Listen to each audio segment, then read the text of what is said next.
I sat here in the break and just made notes about many of the things we didn't get to talk about tonight. How the disability community is struggling for true equality. How gun violence and active shooter drills worry every mother in this country. How children are living in poverty and seeing their life chances shrink. How trans women, particularly trans women of color, are at risk. Black infant mortality, climate change that particularly hits Black and brown communities. People who are being crushed by student loan debt, farmers who are barely holding on, people struggling with mental illness. And yet I come here tonight with a heart filled with hope. And it's filled with hope because I see this as our moment in history. Our moment when no one is left on the sidelines. Our moment when we understand that it comes to us to decide the future of this country. Our moment when we build the movement to make real change. Look at the men on this stage. Collectively, they have lost 10 elections. The only people on this stage who have won every single election that they've been in are the women, Amy and me. We have a problem with a revolving door in Washington between the defense industry and the Department of Defense and the Pentagon.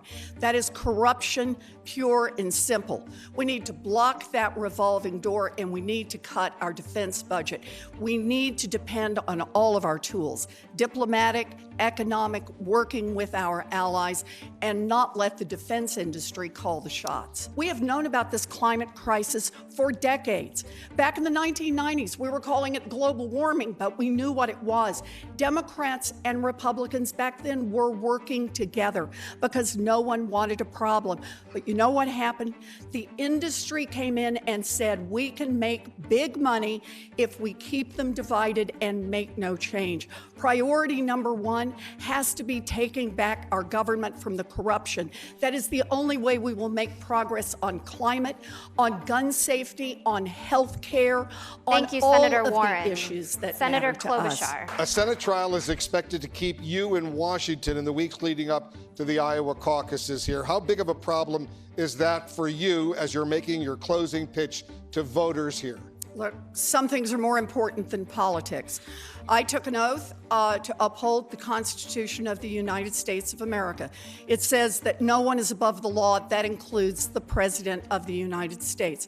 If we have an impeachment trial, I will be there because it is my responsibility. Everyone on this stage talks about nobody wants endless war. But the question is, when and how do you plan to get out of it?